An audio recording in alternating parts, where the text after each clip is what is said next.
Hello, and today's purpose of the day is I can summarize and analyze survey results. Please take some time to read the Why section on page 746 or posted below and be ready to answer the following questions.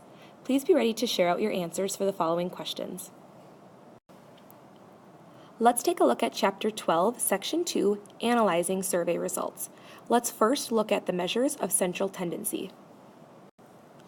The three measures of central tendency are mean, median, and mode. Let's give a description and write down when they are best used. The mean means the sum of data divided by total number of items, also known as the average. The median is the middle number of ordered data. The mode is the number of numbers that occur most often. Now let's take a look at when each of the measures of central tendency are best used. If you are given a list of data, the mean is best to use when your data sets have no outliers. Then, if you were to find the average, no outliers would be there, so the average or the mean would best represent all that data. The median would best be used if your data has outliers, but no big gaps in the middle data. Therefore, when you would find the median, you would be able to cancel out the outliers because you would be finding the median. And the mode would best be used when the data has many repeating numbers. Let's define what an outlier is. An outlier is a number that lies outside, meaning much smaller or larger than most of their values in a set of data. Now let's define qualitative data versus quantitative data. Qualitative data cannot be given numerical value, whereas quantitative data can be given numerical value. Some examples that cannot be given numerical value, which is qualitative data, is gender, nationality, TV show preference. Items that can be measured and given numerical value, quantitative data, would be test scores, weight of an object, or hours studied. Let's look at the first example. Which measure of central tendency, if any, best represents the data? Justify your answer, then find the measure. A company records the prices of cell phones it sells during a 1-hour sale. The following are listed below. So as you look at the data, which measure of central tendency, mean, median, or mode, do you think would best represent the data? Well, if you look at the data, there really aren't any big outliers. All the numbers are fairly close. There is a 50 and 115, but given the general numbers of the other numbers that are close to those, like there's a 55, there's also 110, the numbers are pretty much close together. Not a whole lot of numbers repeat many times, so I would probably therefore choose the mean because the data is fairly close and there are no big outliers. Now the last step of this problem is to actually find the measure. So we have to find the mean. So by finding the mean, we add up all the data and divide by the number of items we have here. I got an average of $78. So I finished this example. The measure of central tendency that best represents the data would be the mean.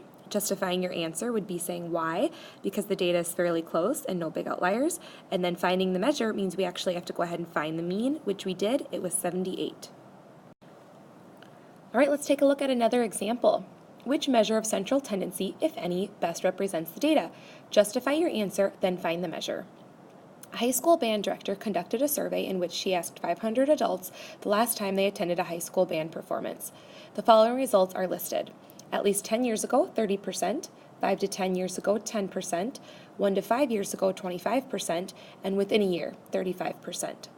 So which measure do you think would best represent the data? If you look closely at the responses, it's very difficult to calculate a measure. Each percentage actually represents something different in the amount of years.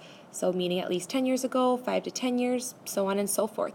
So since each percentage represents something different, the measure cannot be calculated. Therefore, there would be no measure here. And again, if you saw up above that if any best represents the data, so sometimes there is no measure of central tendency that could represent data. So if we look at another type of example, here we want to look for evaluating validity. we're going to look for what are the population and samples. Can I identify them easily, or are they biased? What is the source? Is the data source a reputable group? Could they be biased? Does the data actually support the conclusion? So we are going to evaluate the validity of the information and conclusion from this math analysis. Question: what is your major source of national news? The sample was a random survey of 2,000 households in a mid-sized community. The conclusion they drew upon was that the local newspaper should expand its online presence in its community. Here's a chart with the following results. So we have to now answer the question. Is this valid or is this invalid? Well, let's look a little bit closer. The sample size is good. Randomly serving 2,000 households is a good amount of people that are surveyed. So now let's look at how people actually get their news from online, because here the conclusion is the local newspaper should expand its online presence. So if you look at online, that's 575 as well as 319. So 575 plus 319 gives me 894 out of the total 2,000 responses. That's almost half. So here I would say, yes, this is valid because the sample size is good and the results here support the conclusion that they made from this question. So I've written my answer valid because the sample size is good and the results support the conclusion. So when you're looking here for validity of questions and conclusions with the results matching the conclusion, you really just have to look at what you're given for information and see if that even connects to the conclusion and if it makes sense. Also, be looking for is the sample, randomly chosen. All right, let's look at one more example, evaluating the validity of the information and conclusion. So here, concerts. At a sold-out concert in the 5,000-seat concert hall, every 10th attendee completed a survey. Question that they were asked: did you feel that the price of the tickets was reasonable? Conclusion: the prices for the tickets are reasonable and should remain the same, with the results over at the right-hand side. So please take a look, and I want you just to come up with your answer of what you think if this is valid information that supports the conclusion. So if we look at the results, we have very reasonable, reasonable, and somewhat reasonable, meaning that the tickets probably are reasonable and should remain the same.